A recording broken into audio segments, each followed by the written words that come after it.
Hello, sir. How are you? Oh, resume this recording. I'll start the Facebook Live then. Okay, good. Hello, Christy. Good morning. Hello, everybody. Good morning. Yes. I'm looking forward to this conversation. Well, so am I. I hope we have some interesting revelations. People will be joining here. There's Paula.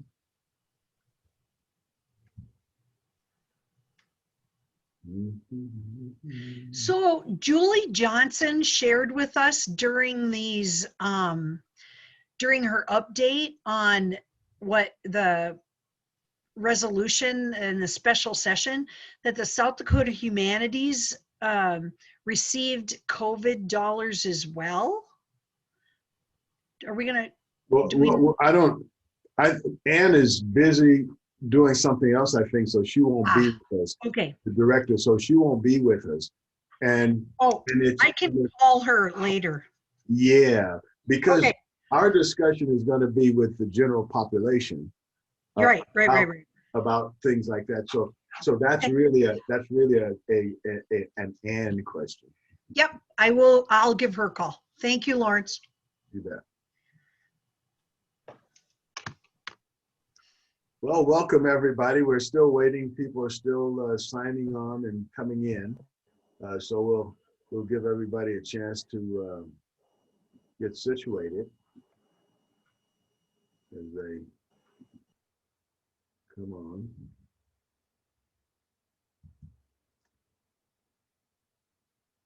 Just so you know,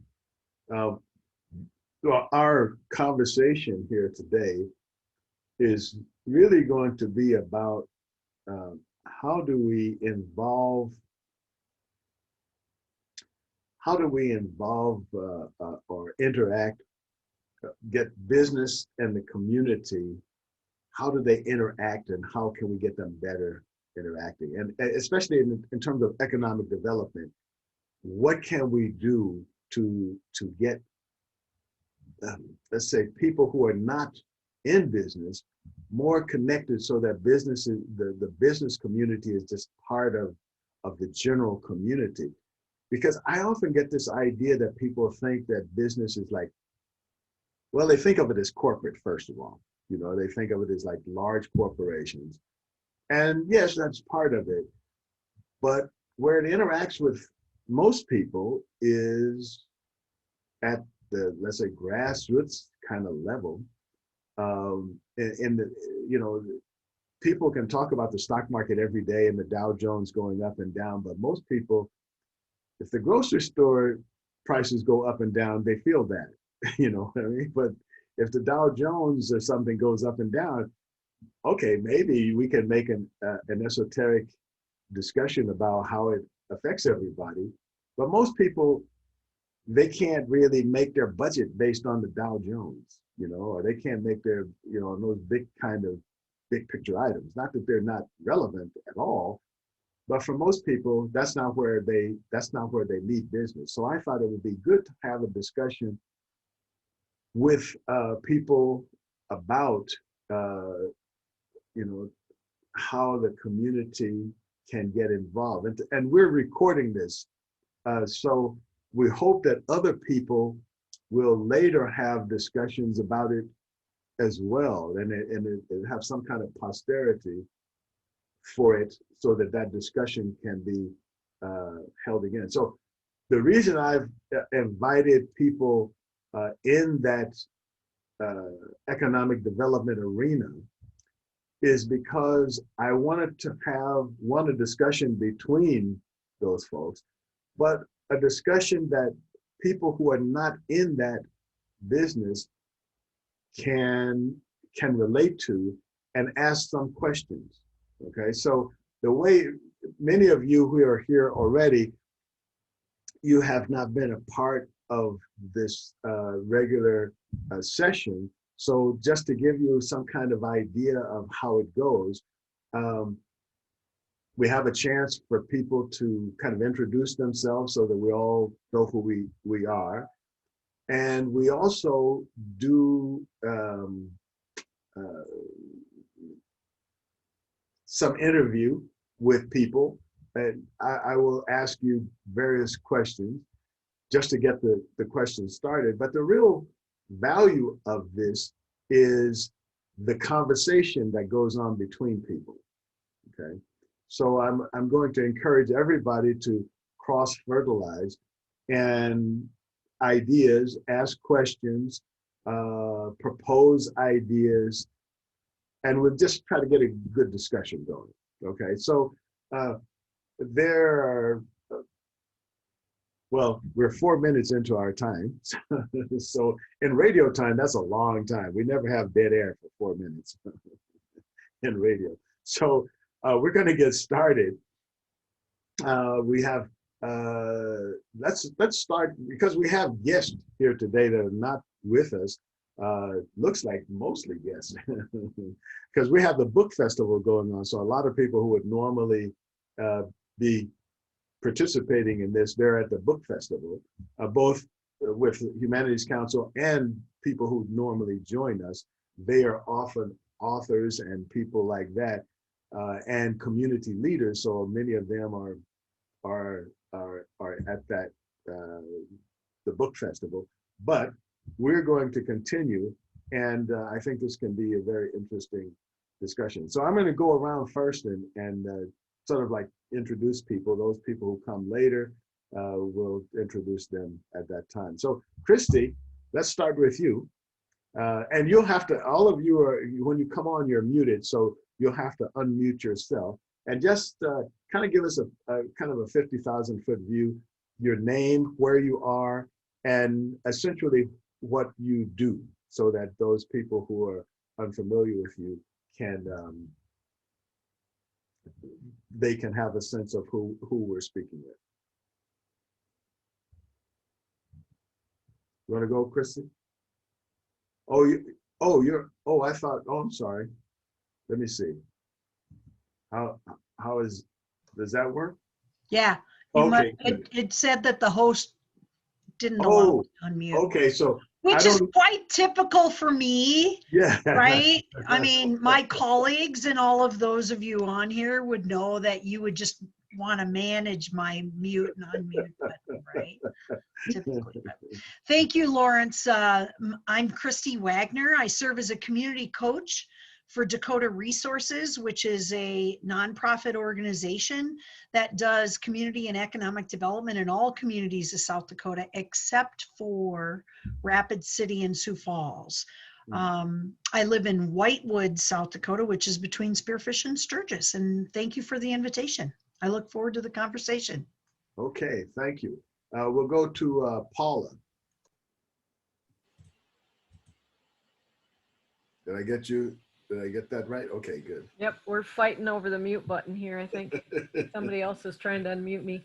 Good morning, Paula Jensen, community coach with Dakota Resources. I live in Langford, South Dakota. Okay, and can you tell us just a little bit about what you do up there? So as a community coach, I work with small communities across South Dakota to empower them to do projects that they feel are priorities in their communities and to develop their leadership base. Okay, good. Mike? Yeah, my name is Mike Knutson. I live in Watertown, South Dakota. I work for Dakota Resources like Christy and Paula as community coaches, but I also do work within the network, as both they do as well. But we have a learning network for community leaders where we try to connect them online, virtually, and also in some face-to-face gatherings throughout the year. And some of those folks are joining us today too as well. Thanks, Lawrence. Thanks for inviting us. Sure. Let's see, Lindsay. Good morning, everybody. Lindsay Kimber. I'm the Executive Director for Glacial Lakes Area Development, and that's the economic development organization in Marshall County, and I live in Britain. Okay. Melissa. Hi, everybody. Melissa Waldner from Webster, South Dakota. I do economic development for Webster and for the whole county, Dade County, and I live just outside on a farm. Okay, great. Kesia. Is it Kesia or Kesia?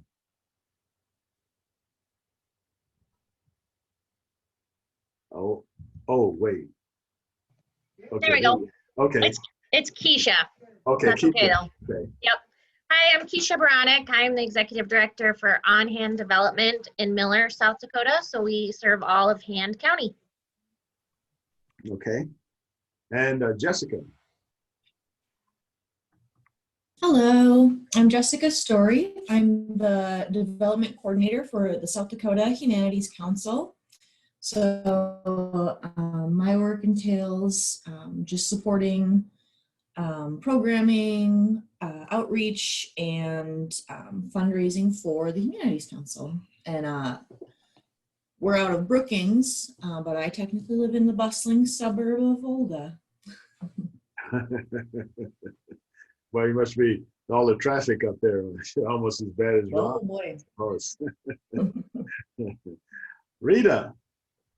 All right, yes, I'm Rita Anderson. I'm the director for the DSMIT Development Corporation in the little town on the prairie, DSMIT, with the Laura Ingalls Wilder fame. And then, of course, you wear a lot of hats. So I'm also like co-chair of the Area Arts Council and the chairman of the Community Foundation and the Tourism Committee and the Transportation Committee and about every other committee you can find. So involved wearing a lot of hats. So Okay. Good. Alphonse. Alphonse Keesley in Colorado, the Boulder County area, and just a regular on the Thursday morning calls. Okay. I don't know who's on humanities. Who's they have? This. Me. Oh, there you go. Oh, okay. My name is Carolyn Marshall Speakman. I am the office manager for the South Dakota Humanities Council in Brookings. Okay. And Casey. Thank you. Good morning, Casey Burris. I am the county assessor for Gregory County, as well as I do the planning and zoning administration for the county. Part of a volunteer group of Gregory County Economic Development. So here to see what's all going on. Thank you. Okay. Deb. Hi, I'm Deb Fellows. I'm a journalist and live in Washington, D.C. I've been on so many South Dakota calls, I think pretty soon I better become an honorary citizen of South Dakota. And I do a lot of work on communities rebuilding, reimagining, redeveloping themselves. So I'm real interested in this intersection of the more measurable pieces of community development and the less measurable, equally important soft power pieces of the humanities and how they fit with that. Okay. Betty. Oh, good morning, Lawrence and everyone. Rita is a friend of mine. I was excited to see her here this morning. I live in Aberdeen. I consider myself primarily a retired person doing art and interacting with many in the arts community. Glad to be here. Thank you. Sure. Laura. Hey, I'm Laura Wright with Wagner Area Growth, and I am the Director of Economic Development, and then there's some Chamber of Commerce stuff in there as well. Okay. And Andrea. Hi there, I'm Andrea Powers. I'm the Director of Southern Hills Economic Development, and I live just south of Hot Springs. Okay. And Melinda. Good morning. My name is Melinda Berdanier, and I am the grants coordinator for the South Dakota Humanities Council, and just happy to be joining this morning for a while at least. Okay. So did I miss anyone? Linda. Oh, Linda. My screen was jumping around here, so the pictures are, I thought I was trying to get it in order. Linda. Linda Salmonson. I'm with the Economic Development Manager with East River Electric Power Cooperative, and I manage a community development financial institution that makes loans to businesses and communities and nonprofit projects throughout most of South Dakota and a small piece of Minnesota. Okay, And great. I'm on the Dakota Resources Board. Beautiful. So we can see we have a wide range of people from different angles of economic development. And you guys do a lot of really important stuff, especially as, you know, in helping people to join the economic portion of our society and fully participate in that. So I think your contribution here is going to this conversation is going to be key. Many of the folks here have interactions on another coffee, we call it, I guess, interaction between each other, peers, as we say. But I thought it would be interesting to get some people who are not part of that discussion into the discussion, because there seems to me to be a kind of odd divide. It's kind of like science and the arts. People think that they're two, like, even not only different, but opposites, you know, when in fact, they really sort of like are one and the same, really. So our communities will have a hard time, let's say, being what we're trying to make them without some kind of economic development. But also economic development really can't, well, I don't know if it even has any meaning outside of the people who are part and parcel of that economic development. So it seems that this conversation is one that not only needs to happen today, but needs to happen often. To get started, I'd like any of the economic development guests to talk about what economic development is. When you say economic development, what do you mean by that? I think you're all unmuted now, so I hope you're on. I mean, unless you mute yourself. So anybody, what is economic development?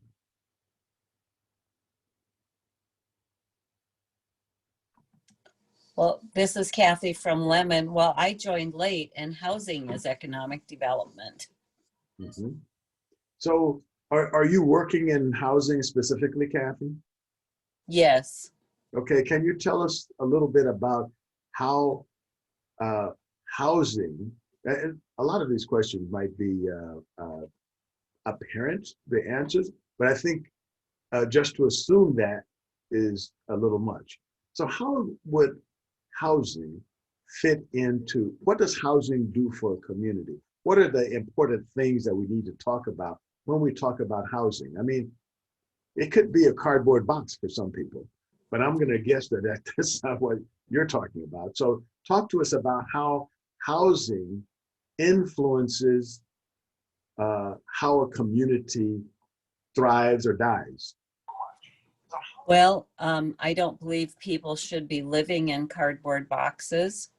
And I believe that everyone, no matter what they do or where they are, they deserve a safe, sanitary house to live in. And it is my mission until the day I die, probably, to make that happen in Lemon, South Dakota.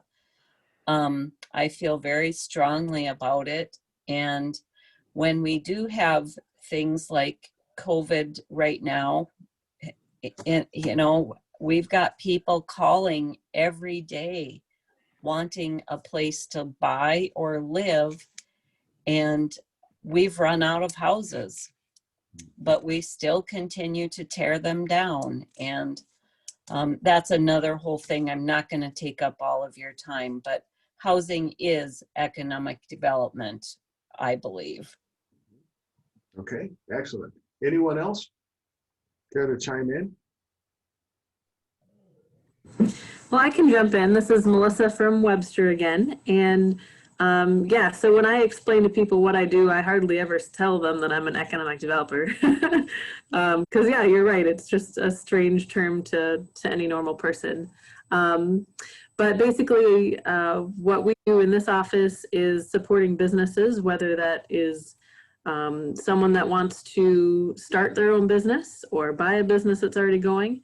If it's a business in the area that's having trouble, if they just need someone to talk to and figure out what can be their next step. And then kind of the one thing that economic development is always kind of the rabbit out of the hat is bringing a huge business to town. And that maybe doesn't happen as often as maybe we'd like in rural communities, but that's why we're working with entrepreneurs to grow where they're at. And then, yeah, with what Kathy said too, there's a lot that comes with that. There's housing, there's workforce, just helping people get connected to the careers they're looking for in our communities. And I think something else maybe we talk a lot about too is kind of quality of life and connecting folks with the things that they love to do. So if they're new to town or if they're just an alumni coming back, things that they like to do, and then who are the people to connect them with. You know, if it's a club, how do we help them put roots in this community so they'll stay, I guess. So that's what I wanted to throw out there. If anyone wants to add more or ask questions, we can do that. Okay. Anyone else? This is I'll Ann. go. Oh, sorry, Andrea, go ahead. Thanks. When I think about my job, especially, and all of us in rural communities, I think about community vitality as that word sort of all encompassing. It's not always about growth. Sometimes it's about flourishing and having quality of life with what we have. So I just thought I'd add that to the mix. Mm-hmm. Okay. Anyone else?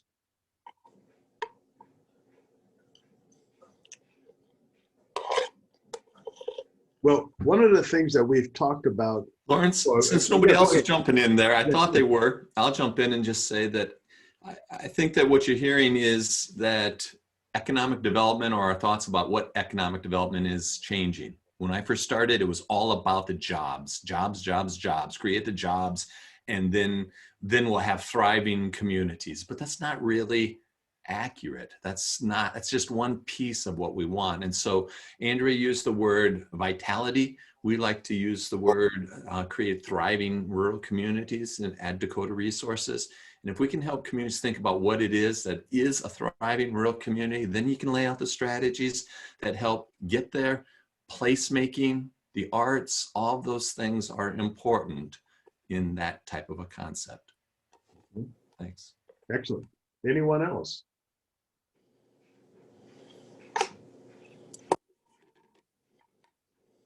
We have talked about the importance of grocery stores.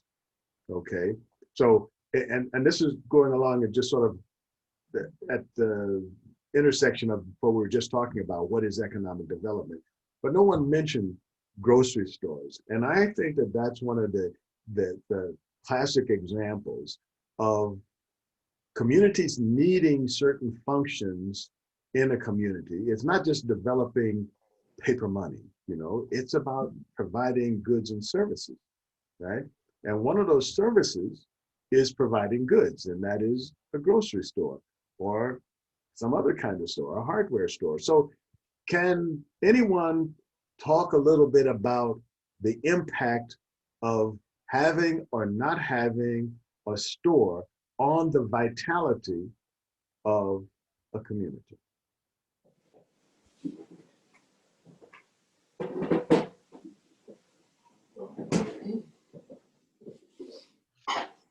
So Lawrence, I grew up in a small community in north central South Dakota, Long Lake, which is 6 miles from the North Dakota border in McPherson County. So if you can imagine a triangle, Long Lake sat up here, and then we have Eureka on one side and Leola on the other. So that kind of gives you a little bit of context. Back when I was much younger, our school closed down, and we were diverted to either Leola or Eureka. That was the first step, I would say, in losing our community spirit and who we were. From that, we lost the grocery store. This local C-store kind of took over having, the milk and bread type of things. Then we lost the C-store as well. And it was just one thing after another. And with that, the population left the community because they couldn't get basic services that they needed, so it really started out with the education component, and then just the daily survival needs. And I think today there's less than 50 people that live there. My mother, who turned 84 yesterday, still lives there in her home. And they have a local Legion American Legion and auxiliary group, but that's dwindling as well. So I think when you lose those things, a grocery store is a key component. Schools never had health care, but that's a component. And that's what we're seeing in that's my own personal story. Yeah. And what does that mean for our rural communities, right? Yes. I think you bring up a very important point, Christy, and that is that we're talking about infrastructure, right? And infrastructure requires some connectivity with the people that infrastructure is serving. You need both. You need the people that have a need, and then somebody who provides that need, and then some kind of trading that goes on to make sure that the needs and goods get where they are needed.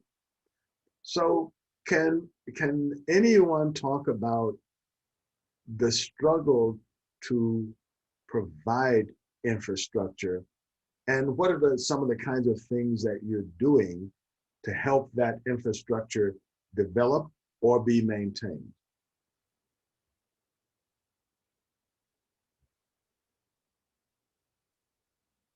And I know all of you are doing that because we've had these discussions now. Lawrence, this is Linda. Sure. Part of the broad definition of infrastructure now includes broadband, in addition to what we think of traditionally as infrastructure. It also includes people and jobs and things like that in the community that are a little harder to measure. But when you look at just basic cost of developing infrastructure, as policies change and capital shifts, it's becoming more and more difficult for the communities, as they may decline in population, to be able to spread the cost of building infrastructure over their smaller populations. At the same time, the amount of money that's provided as grants just to any communities is declining, making that financial burden to pay money back greater. And that's putting stress on our towns, our cities, our townships, our counties, and even our state government across South Dakota, as we're a fairly small populated state. Mm-hmm. So what kind of things, Linda, do you think people can do, or what kind of things are you and some of your colleagues doing to bring that infrastructure, or to bring, to support that infrastructure? As you said, there are some problems, the barriers, but talk to us a little bit about the struggles and some of the innovations that you guys are trying. Well, I don't know, I could talk to too much innovation. I think that to the greatest extent possible, communities are trying to invest long-term, and those that are the most successful are the ones that are seeing down the road and trying to spread those costs, frankly, over the next generation. And that's not always easy to do. I think you think of it in terms of school and healthcare. Those are pretty vital pieces of infrastructure in small communities. Things like distance learning technology, things like telemedicine, those types of innovation have helped bring those services closer to towns that may not have a clinic, a hospital, or a school. By the same token, those innovations have also helped people in communities reach out to the greater world to access something that may be quite a ways away as far as education is concerned, for like online higher education, or even to do their physical therapy at home instead of driving to Sioux Falls, as far as that's concerned. So those are small, I mean, they're huge innovations, but in the whole scope of things, maybe smaller dollars than what it takes to deliver water and broadband. Okay, very good point. I want to explore a little bit about the cost benefit component that Linda brought up. It would seem, maybe not, it may not be accurate, but it would seem that if something is needed in a community and you want to bring it, you invest in that investment should pay over time in terms of value, okay? So we often have a problem with that cost versus value component. It's like, okay, well, how much do we value this thing? We know what it costs because somebody slaps a tag on it, but determining how much we value that thing might be a little bit more complicated. So can anyone talk about how you try to balance that out when you try to sell your communities that something is needed and here's the cost, right? Can you talk about how you might sell the value of that thing to your community? Or maybe they already know about it. I think a lot of the problem is we are in our small towns, and maybe it's just my area, but we're at a big crossroads where we have the older, this is the way things are, here's our box, and the newer of I like shiny things meeting. Sidewalks. You could get into a fight around here over sidewalks. And the older people, and you're not trying to be ageism, and it's not even older. Maybe we'll say the longtime residents don't understand sidewalks. Why do we need sidewalks? You can walk in the road. The people moving back, coming from Sioux Falls or Rapid, are going, I want a sidewalk because I want to be able to walk 3 miles a day and with my dog, and I don't want my kids in the street and everything. We see that value. We want to see like a trail system because that's nice. That's what we're used to. We want to see that.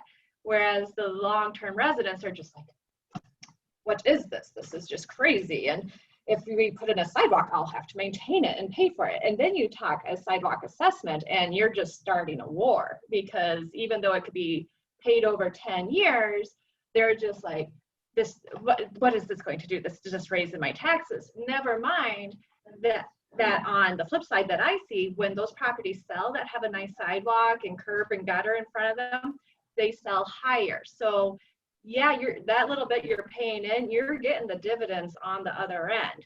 And so it's just really a hard infrastructure sell right now because they're feeling challenged. They're feeling like their ways don't matter as much, or the way of their life was just not good enough. And nobody wants to feel not good enough, but it's really hard to be like, we should make a new trail, or we should include this. And they're just like, we've never had that before. Why would we do it now? This is just crazy talk. So it's hard for them to see the value and to see the resale when they may not even be the one to sell that property. They may plan on being there until the end of days. So it's really interesting, and sometimes the more people that talk about it helps sell it, but it's right now it's a really some hot topics around here.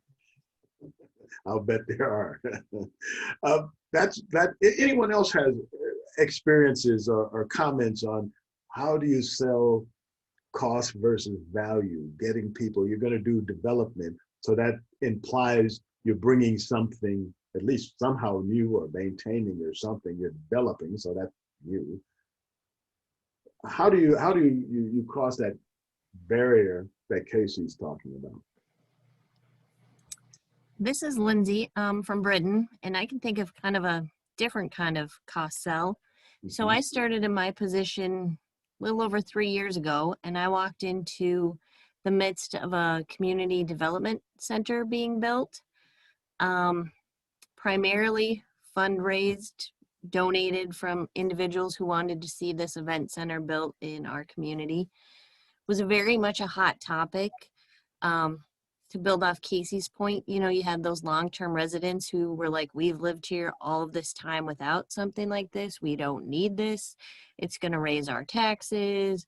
We're going to have to maintain it, you know, all the negativity. And then you had some of our younger people and other people who thought it was great because there's more, you know, there's a theater and there's an indoor walking track and all these great opportunities that we can build on, right? And I was new to the town, so I was learning that in addition. But what I found is that you basically, it's that goods and services, you know, to the person who was like, I don't need it, I'm never going to use it. What about your kids and your grandkids who you want to stay living here, you know, for the next 20 years? You know, look at all of the things that they can do there, you know, and just having those open conversations about, you know, some of the realities. You know, it's not going to increase taxes for this reason. It's paid for, you know, with this. What I found, it was a lot of misinformation that people just didn't understand. And not to say that they immediately changed their mind and jumped on the bandwagon, but at least, you know, you had that time to kind of try to explain and share a different viewpoint. Excellent. Thank you, Lindsay. One of the things that you brought up, does anybody else have anything else that they want to add to that? I'm certainly open to that. I know people have stories. I just want to add one thing when you're talking about trying to sell it, you know, if you get, like Casey was saying, if you get different people to the cause of different ages, different groups involved, even if it's just one person, if you get somebody that's been a lifelong resident that supports your sidewalk or whatever the cause may be, and then you get some new ones on top of that, to mesh those two groups, I think is really critical. We went through a sidewalk deal in Miller, and all it took was one lady who's lived in Miller her whole life to say, yeah, that sidewalk, we need that. Like, I live here and I don't care what it takes. I want to have a sidewalk. So all you need to do is try to get, you know, a common voice from each group connected in some way, in my experience. Anyone else? Well, I want to sort of pick up on that point. I've noticed that no matter what you're doing and what your endeavor is, there's always what is sometimes referred to as cave people, citizens against virtually everything, you know. So if you have those people getting to that point, like, okay, tell us about how you bring those people into the mix. Do you even try? Or do you just sort of like get more people who just say, okay, go back in your cave? You know, how do you handle that? You know? I think at some point you have to draw the line and know that you're not going to get everybody on board. So one project that came to mind for me is our recycling project. We have a team that started with one person, very passionate about recycling, and I think it took maybe 2 years of talking to the city council and just talking to different people around town and just really sticking it out. And now I think their team has like 35 people on it. And we've gotten a lot of grants this year. They have, I guess I should back up. We don't actually have recycling in Dade County. And so the goal was to get a plastics trailer that anyone from Dade County could bring their stuff to. And that is a reality right now because of this one person that stuck it out. But yeah, there's definitely some people that say, I don't believe in recycling. I don't know why you would do that. But you know, there's some people you won't ever get through. And and maybe after some time they'll hop on board, but yeah, you can't make everybody happy, but they did. They have a plastics recycling trailer in partnership with the Dade County Conservation District, and they're bringing it to Watertown once a week. And I think it's only been out there a couple weeks now, but it's exciting. So sometimes you just have to celebrate with who you are on board with and go from there. Mm-hmm. Anyone else?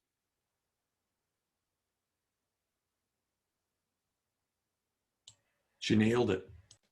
Okay, great. Okay, so now we've talked a little bit about, I think Linda was talking about, the impact of broadband or something like that. Can you talk about the impact of technologies on small town, not just the broadband, but of course, including broadband? How has tech influenced how you even do your job or may attain your goals? How has tech impacted your towns? I just want to jump in real quick and say that it enables us to be remote workers. Paula, Christy, and I are remote workers. We live spread out throughout South Dakota, and we can do these jobs because we can connect via Zoom, because we can connect with an online platform to share information about projects. And it's just amazing how you can do that, and that those opportunities are just going to continue to skyrocket. Mm-hmm.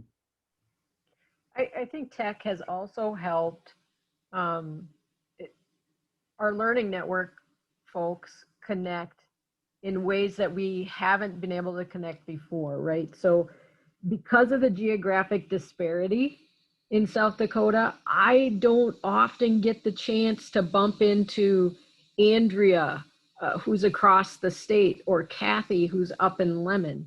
I might drive through Miller or DeSmet or Webster pretty often, but when we can meet virtually a couple times a week and have conversations online on our platform, it really connects us in a way that I don't think we could do otherwise. And it helps us get even projects done and to be innovative and create solutions that are helping our communities move forward and really work toward thriving, right? It just amazes me what we've been able to accomplish in the last 3 years when we've connected virtually. So this virtual communication, this is not a new deal for you guys. No, we were doing this well before COVID, which I think really helped us all adapt a lot better as well.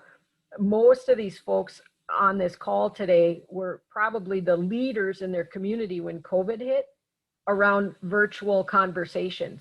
They were helping their city councils and their boards of directors and their county commissioners get connected virtually and saying, yes, you can have productive conversations and productive meetings online because we do it, right? Mm-hmm. Lawrence, I think another key component, along with what Paula said, is that it's not only connecting the economic development or the community development person to resources like Dakota Resources or the Reed Fund that Linda champions, but it also allows them to connect to each other. And so if you think about a network and this hub and the spokes going out, it's about the spokes connecting to the spokes. So, I think Andrea will tell you, her being in Hot Springs, she feels comfortable and confident that if she now has heard Melissa talk about what's going on with recycling or vice versa, Andrea is comfortable with picking up the phone or shooting a Zoom invite to Melissa to have a conversation about that.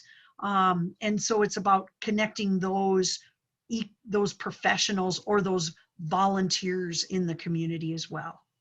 Mm-hmm. Another thing with the connecting virtually, it's really good for our mental health.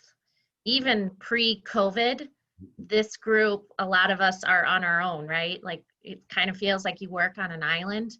So we're able to connect with like-minded people that we don't have to go to their town, even pre-COVID. I mean, we did this long before, like Paula said, but we could talk about things that we can't talk about with anybody else here, and nobody else understands when we talk about sidewalks and our frustration, right, Casey? But like, I get it. I get your frustration. So it's just really good for our mental health. Good.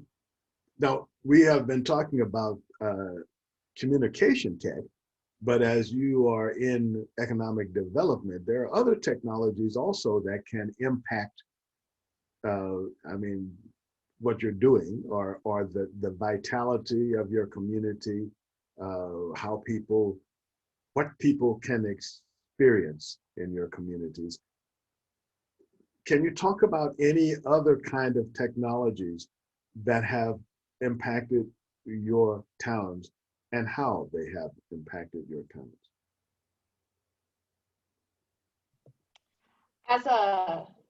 Not so much from the economic development standpoint, but as the consumer standpoint, I have seen the places that have not embraced any form of technology fail.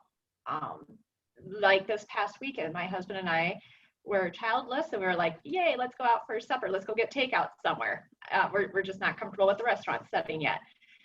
And it was amazing how many restaurants in our area didn't have a Facebook page. And it's just like, no, I just want a Facebook page and a Google page with your hours. And on your Facebook page, I want a picture of your menu so I can call in and pick up. And yet you'll hear these businesses talk, oh, things are tough, we're struggling really hard, people need to get back to normal. And it's like, you gotta help us here. Yeah, you know, I will gladly order takeout, but I can't just know what your special is, you know, teleconnectedly or anything. So while shopping is up, I think our stores could even do better if they embrace the online, and even just a little, you know, use the free stuff, use what's available, use your Facebook, use your Google, and have that just so people know what you have. I mean, you don't know what you don't know. So that's one thing I've been seeing around here. Excellent points. Anyone else? Lawrence, this is Andrea. Sure. The 4G that's being finished up in our area has really had an impact on the folks who are willing to move here. And I'm sure that's the case for a lot of communities across the state right now.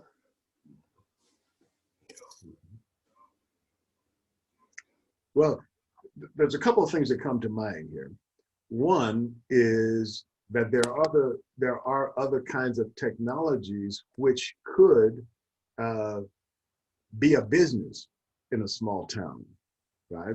Because of technologies and because of the downsizing and also the customizing of product, right? Before, we were in a previous age, you know, from Henry Ford, we went to mass manufacturing, making carbon copies of everything and making people fit into that copy. In other words, we built a box and said, okay, consumer, get inside of this box. Now with technology, the consumer is able to build the box and say, okay, I'm this shape. I'm not going to stuff myself into this box. I want this. Just like clothes. People said, okay, look, we can mass manufacture clothes. And now people who couldn't afford a tailor and had one dress, they can have maybe too many dresses now. They got to buy a new closet because we lowered the price by manufacturing. But now people say, yeah, but every dress looked alike. And I don't want to, you know, I want some individuality. So therefore, I want something customized. Well, now, with the way technology exists, we can do that. But what I'm finding is that in small towns, people are not aware of that. And so they're still cutting dresses out with scissors, where they could do it with a laser and just change the material, go in the computer, change a little bit, and the design is changed, and they can have a stock thing and then change the dress a little bit, just almost in housing the same have the same kind of things coming up. I'm just wondering who brings those ideas to the communities or brings people in who know about those ideas to your community, or is that even a thing for you?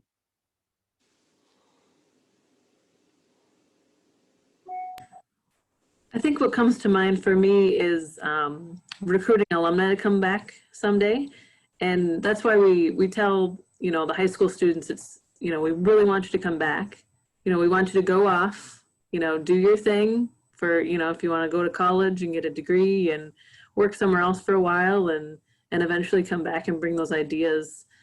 Yeah, I guess that's what stuck out for me. I don't know that we necessarily are, I don't know if I have more on that, but that's what came to mind for me.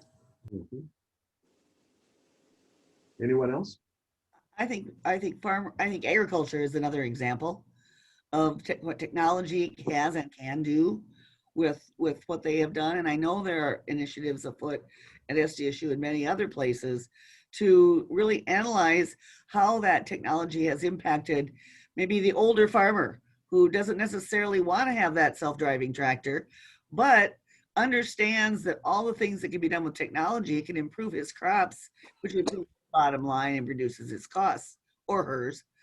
And I think there's a lot being done on that front, as well as to how do we make that transition make sense and engage people who aren't familiar with the technology with people who are familiar with the technology. And I think that's engaging generations. Interesting. It seems, Linda, that could be let's say a meeting point between the older and younger generations, which I believe they have lots to offer each other, but somehow there are these invisible barriers that keep them from doing so. But it seems like that could be an intersection in which those different generations could come together. Have you explored, or have any of you really explored, like how that might happen, or is that even a thing that you're considering? The example I just gave is happening at SDSU. The rural sociology department and is connected with a university, and I'm trying to remember, in another state, to do just that with some agriculture technology. And I can't give you, it's a new project. I can't really give you an update, but I think those things are always in the backs of people's minds. And I think agriculture by nature is a generational activity. We have a neighbor down the road who I'm going to say who milks well under 100 cows. I'm thinking it's like 65, but has never stopped milking amid all these 2,500 to 8,500 cow dairies in our county. But his daughter wanted to come home and stay in agriculture, so he invested in a robotic dairy system. And I think that's because he wants that generational aspect of the farm to continue from his father to now his daughter. And that's happening, and it's working for the smaller operator as well as the large operator. And I think we can do the same in our communities. The thing I struggle with is engaging each other and taking the time to sit down and have those conversations. That's the harder thing because we're all so busy.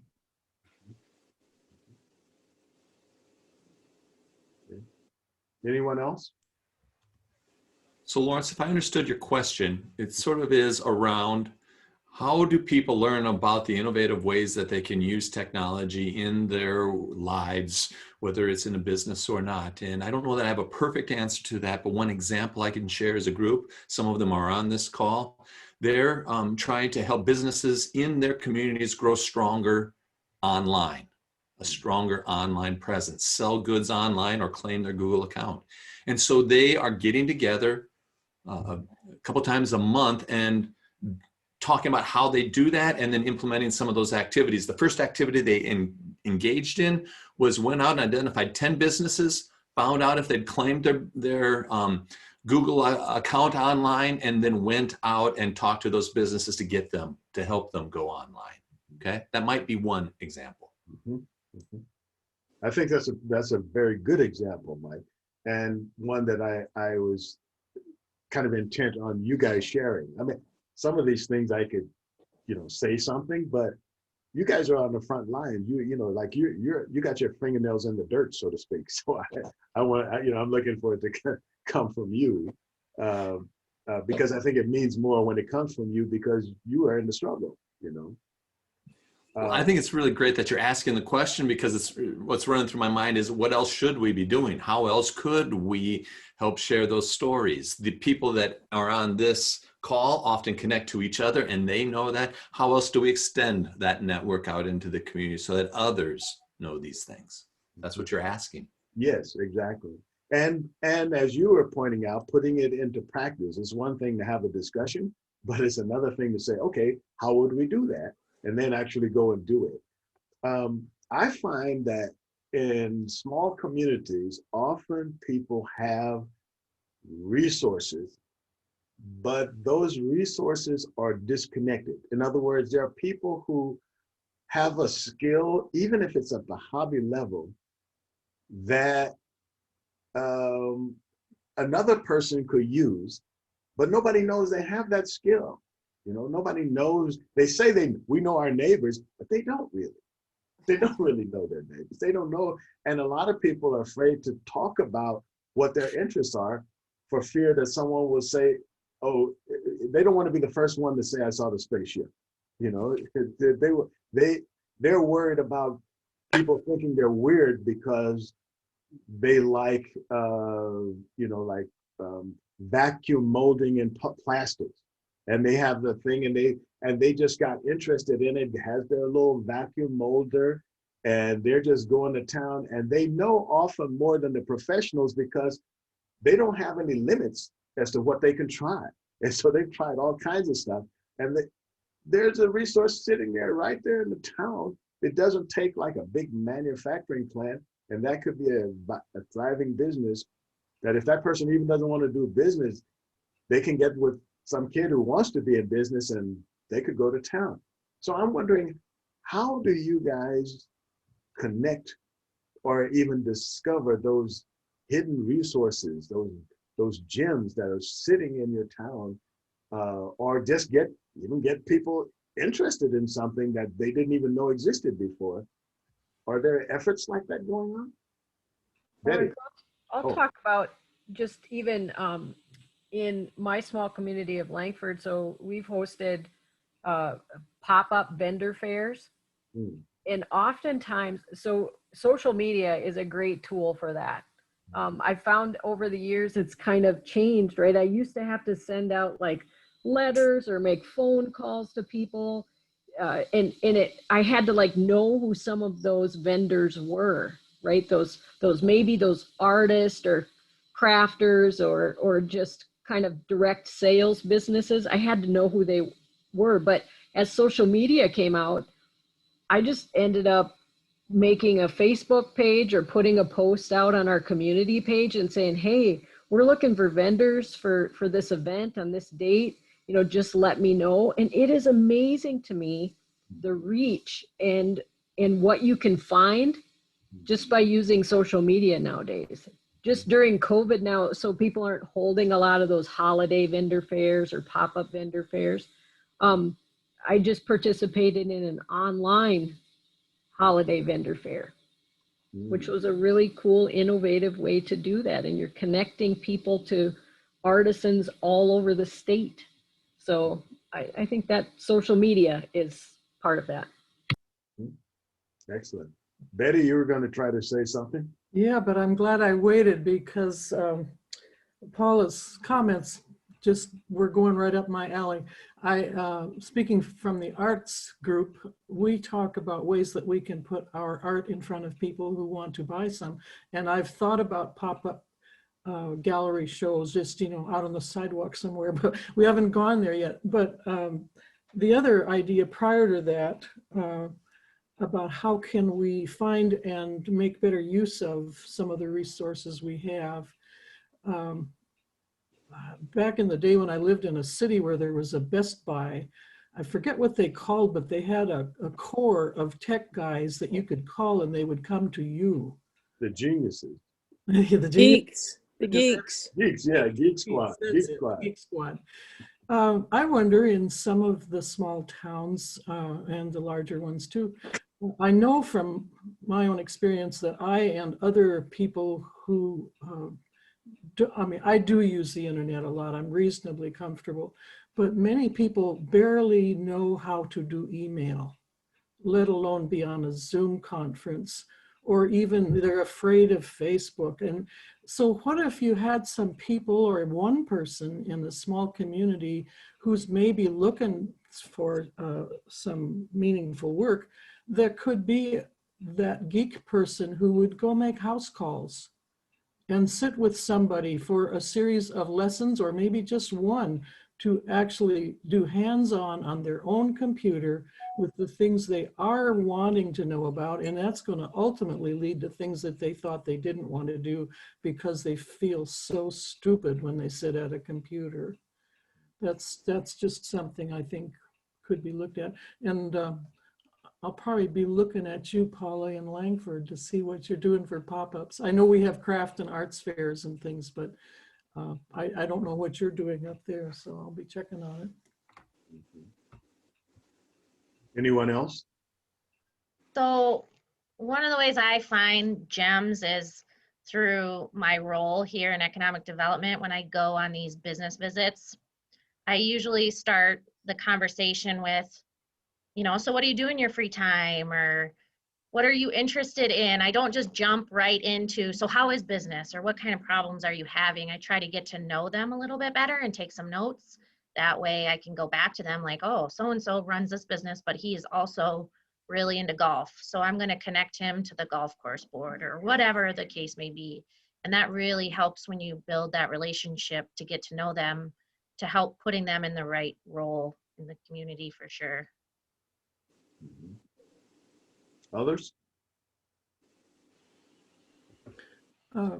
Commenting on what Keisha just said, we have the Aberdeen Area Diversity Coalition, which came about, I think, because we were concerned about immigrant families moving in and not being accepted. And we were trying, and I'm a recent member of that board or that group, but I wonder if that concept, what I now see the coalition in Aberdeen as, which wasn't what I expected, is that it is a group of people who have so many connections to things that are already happening. Nonprofits, ranging from churches to the Salvation Army, to youth services, other things, all kinds of things. Generally, before COVID, oh, there goes my clock, we met twice a month. And then we have a leader who puts out these fabulous emails, and she's great at connecting. So if somebody sends her a note that, hey, we got a need here for something, but I can see if you had, and maybe you do have that kind of board where you have all these people that you know what they are involved in, and you can put them where they would do the most good. Excellent. Well, one thing that I wanted to cover before we kind of like throw out the question to everybody else asking questions or have some comments is a long time ago when we were doing some economic development in this Northeast area, the Aberdeen and that area, they had contracted these people, I think from Austin, to come up and sort of like spend a week or 2 weeks in the area and then talk about what kind of changes or innovations could be had in order to bring more economic development to the area. And one of the things that they said that really stuck with me is the guy actually, he started off his presentation because they had a thing where they were summarizing to the community what they had found. And he started off his conversation by saying, the most important thing that you can have to develop your community is diversity. Now that struck me as like, okay, wait a minute, this is the economic development thing. How did the diversity thing come in? And he said, look, it kind of works like this. you don't have many people here compared to Austin. You don't have a lot of people. He said, like, when you want a hospital, but the kids in your neighborhood, when they are in your town, where if they want to be a doctor, they're not coming back here. Look around and see how many doctors actually come from the town that they were born in. Not so many, at least not enough.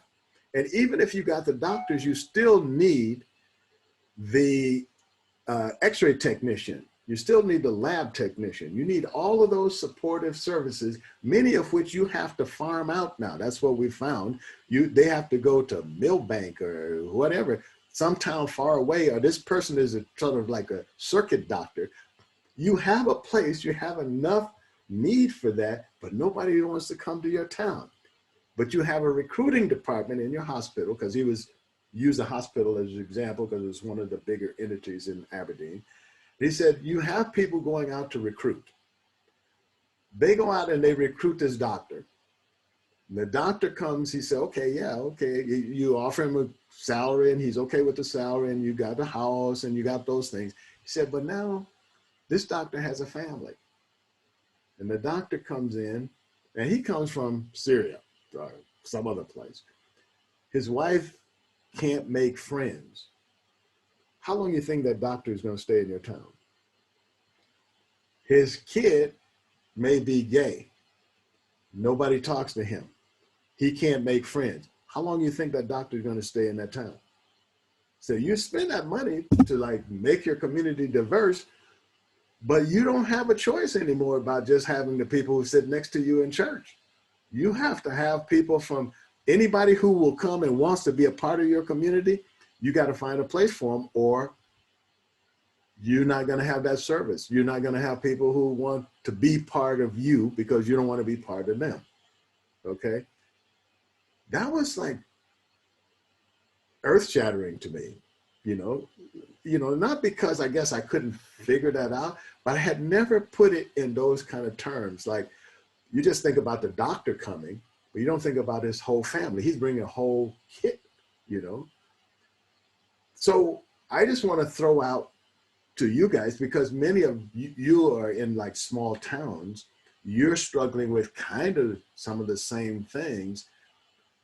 To me, that's a very steep incline, and I don't say like, okay, you should have this figured out.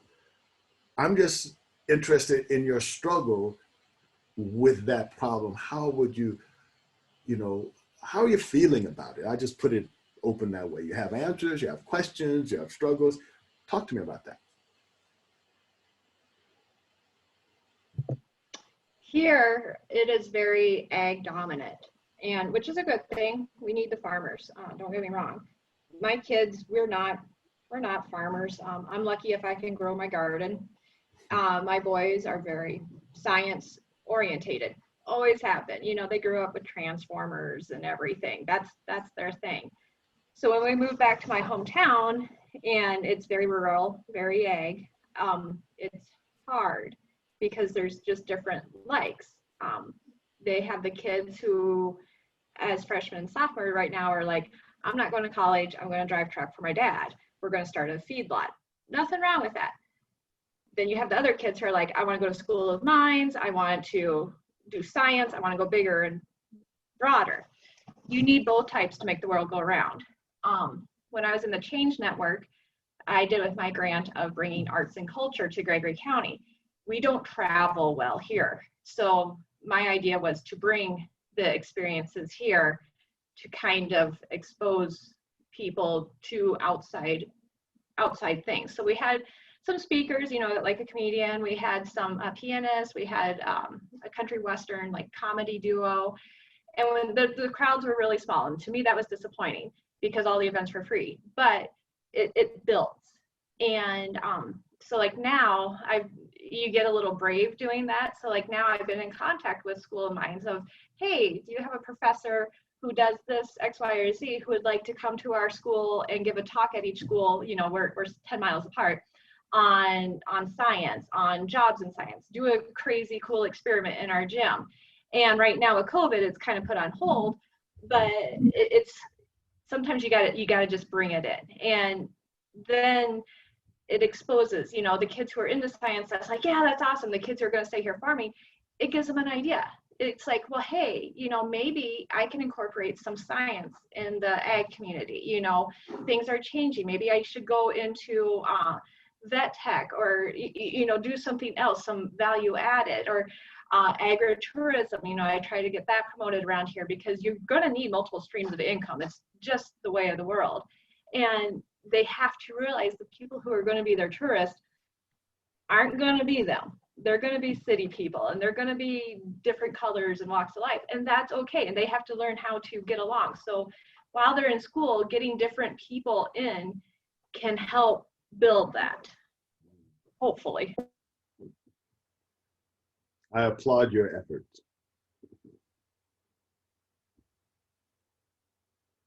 Anyone else? Anybody else trying anything? Have any ideas of what they might try? Well, it's exhausting, to be honest with you. I mean, it's a battle every day, because they want you to bring in new businesses. They want you to expand, but who are we bringing in? You know, that is exhausting to me. But we're also a dating service, is something you left out. You say, you know, it's true. So the implement dealer brings a new technician into town, right? And maybe I helped help that new technician find a home. Well, the next thing, the implement dealer's boss calls and says, hey, Keisha, do you know any single girls? Because I don't want to lose this kid. And if he doesn't find a girlfriend soon, he's going to leave town. And I know that happens to the rest of the economic development directors in small towns, but that's the reality, is like, you're more than just like, find a job and a home for this kid. We got to find him a wife and a place in our community. So yeah, it's exhausting. Yeah, it's true. So I've seen, so we don't have a lot of diversity in Langford. The diversity we do have has been well received within the school, right? But I've seen the community of Veblen over the last decade or two do it, I think, really well. You know, so they're a small town of about 250 people. I think their population almost doubled because of the dairy that they have there over the last 20 years. But I remember talking to Carol Groby, who owned the grocery store there with her husband. And as the demographics started to switch in their community, they knew that there was a need for different kinds of products. And she was just ready to make that happen. And every week, she would travel to Minnesota to get the products that her customers were requesting. And so she really made that effort. And now it's just normal, right? They just have a whole section in there that's for their population. And the community has embraced the Hispanic population that showed up. They had Spanish speaking classes back in the early 2000s at their library. Their churches have stepped up and kind of switched things around. I mean, their whole community has shifted, is from an outside perspective. Maybe there's some local issues that I don't know about, but from an outside perspective, I've seen them manage it really, really well. Well, before we go any further, does anyone else have questions, comments?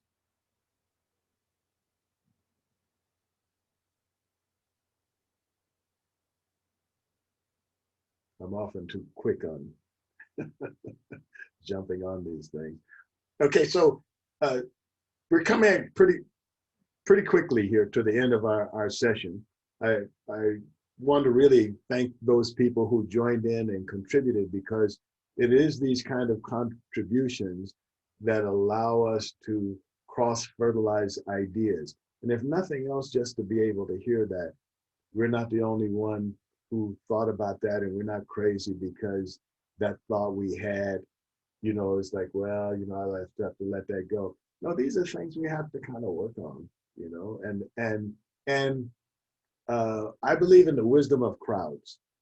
You know, all of us together will always be smarter than that one person who's the expert.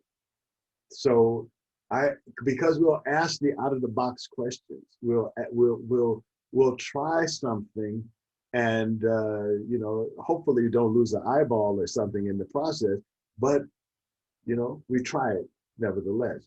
So to kind of wrap this up, do any of you have ideas about what would be the most important thing that you would like to see as an economic development initiative? You know, maybe something has been tried already, should be tried more, or something that hasn't been tried, you thought about, you've seen some other place. Let's say we share a dream project that could do something, and then what would that thing do?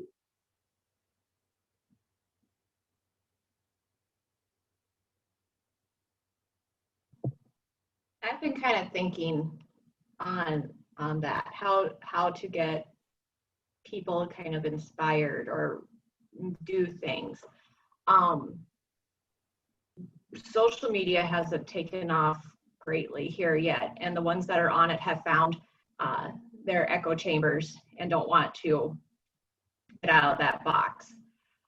I think it might be helpful, like if I don't know if South Dakota Humanities could do it or Dakota Resources, but just to have topics and have people write almost a editorial piece on that topic, how it worked in their community, what they did. So if the issue is sidewalks, I could go to sidewalks and read the letters of how it worked and submit it to my paper to publish. So that person who wrote it, you get all the credit. I'm not taking any credit. And yet when people are reading the papers, because they all read the paper, they sit there around coffee and read and dissect it piece by piece, they could be like, oh, well, hell, this town did these sidewalks and this is what they did and this is the result and how it worked. Or, well, gosh darn, this town took this old school and did this and this is how they did it and this has been the result. So that way you could put it out there, put the feeler out there. You're not doing the work. You're not pressuring people. You're not doing any of it, but you're doing that soft sell in a way. You're given the idea and then let that fester and see what the feedback is. So if everybody's suddenly like, sidewalks are stupid, you're just like, all right, we're backing off on that one. Or my God, we got to do that with our old school that we have sitting around there. You're like, okay, now's the time to maybe poke that fire a little bit and get it going. But I just think, you know, if we had maybe some topics and people could submit their letters or their stories about how it worked, then it'd be easy just to go through and submit it to your papers so that way you can get the word out. And I know our paper's always looking for articles, so I don't think that would be a problem, but then you get your feelers already out without putting yourself out there or putting any names out there. That's just something I think would be, I don't know, I get scared, so maybe that would help. Excellent. Anyone else? I love that idea, and I think it would work because we all know that when it comes from a different zip code, people listen more than, I mean, you could say it 100 times, but then when the town 100 miles away says, oh yeah, that worked for us, they'll be like, oh, then it will work for us, right? So I love that. Yes, the outside expert. But they're still local. It's not coming from Sioux Falls or Minneapolis. Yeah. It's coming from Langford or something. Yeah. So. It's totally that springboard story template that Mike is always talking about, right? We did it as part of our communications training is maybe you have to bring that little teach back about how to write a springboard story. But I love that idea. We need to do that, Casey. Mm-hmm. The other thing I've thought about is, and we've been talking a lot about this as a coaching team at Dakota Resources about helping communities, not just the Economic Development Corporation or the Economic Development Board, but to help communities become ecosystems for entrepreneurs, right? Where you create this entrepreneurial support system within the community, where there's acceptance for people trying something and maybe failing, or trying something really small, you know, like having a pop-up shop in the front of the drugstore, and the drugstore owner not feeling competitive about that space, right? Instead of being free and open, and having that kind of, that economic development director be known as that one-stop shop for resources for somebody who has an idea. You know, who can you talk to? And maybe it's a team of people who can help with those resources, not just one person. So that whole system is bubbling for us, and we would love to see communities become kind of ecosystem friendly around entrepreneurship.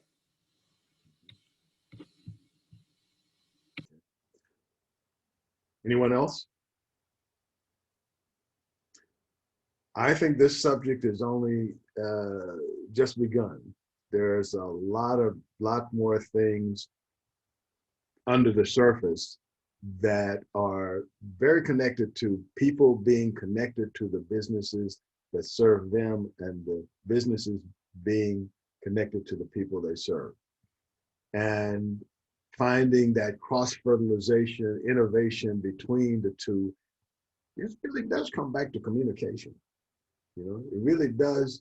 And not just the verbal part, but just kind of like sharing, you know, the space, you know, seeing what other people do. One of my mentors once told me that we were talking about young people way back in the day when there were young people. He was talking about how when he was a kid, you could walk into the shoe repairman shop and a kid could see how shoe repairs were made. And there was learning that went on because you could walk in and see what people were doing. And he was lamenting that now when the kid goes in, there's this high counter that they put up. Everything is in the back. It's secretive. And so there's a disconnect between the value of the shoe repairman and the other things, because kids never see that. Then we suddenly expect them when they get 21 to sort of like, whoa, have this knowledge. It ain't gonna happen. You know, it starts from the time that they're, you know, that they're in the crib, really, you know. So I'm looking for ways to, and I'm sure you are too, of how we can cross-fertilize that. This is to be continued at another time. We're here every Thursday, 10:30 to about this time. So please join us. Those of you, we use the same notification, same Zoom address. So please join us. We will, and those of you who are interested in economic development, we have another Zoom conference, so contact me about that, and then we'll try to get you into that too, if you feel you have something to offer or are just interested in that. Thank you very much for participating, and we'll see you next time. Thanks, Lawrence, for inviting us. Appreciate it. You bet. Bye-bye.